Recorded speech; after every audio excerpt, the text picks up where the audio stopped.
We have new information in the wrongful death lawsuit of an area high school soccer player. Local 12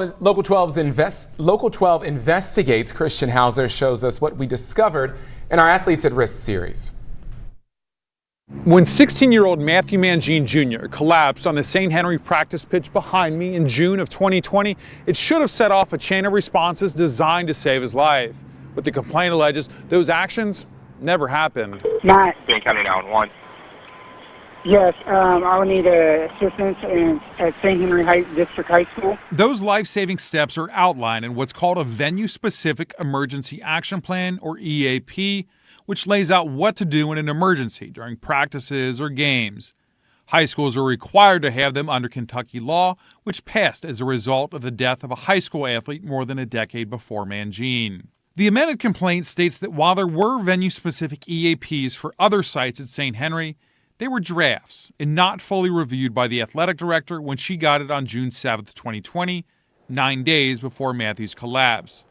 The Mangine family attorney, Kevin Murphy, says that's a violation of state law and KHSAA policies. Each venue where a sports event takes place are supposed to have their own EAP. There was none for this practice field. We're at St. Henry High School. We're at the practice field. Okay, so you're responsive?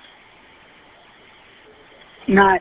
In his sworn deposition, St. Henry athletic trainer Mike Bowling, shown here in Boone County Sheriff's deputy body cam footage from the day of the incident, says at no time between him sending the draft EAPs and Matthew's collapse did athletic director Maureen Kaiser tell him there were 2 other AEDs. Kentucky law regarding EAPs has 9 requirements. The complaint alleges St. Henry failed to do 5 of them.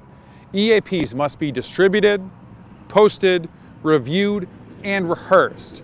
The complaint says none of that happened. Lastly, the state law also says EAPs must include all available emergency equipment.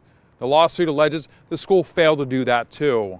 Boys varsity soccer coach Steve Hahn testified he had not seen the 2020 EAP prior to Mangine's collapse. Maureen Kaiser, the athletic director, testified during her deposition she, quote, just glanced at the emergency action plan and to her knowledge had no conversation with Mike Bowling, the athletic trainer, about the EAPs. The athletic director of St. Henry's thought that the emergency action plan was a suggestion or guidance. She didn't know that it was Kentucky law. It is a tragedy, but here's why. Because it didn't need to happen. That's why. That's the true tragedy. Matt's mom, Kim, was at the practice the day he died. We emailed the lawyer representing St. Henry and the Diocese of Covington requesting a comment, but so far we have not received a response. In Erlanger, Christian Hauser, Local 12 News. All parties in that suit are now ordered to discuss possible mediation by Monday. Coming up tomorrow at 4, we're going to take a look into the life-saving equipment coaches didn't know was available. You can find more about the lawsuit and EAPs at athletesatrisk.com.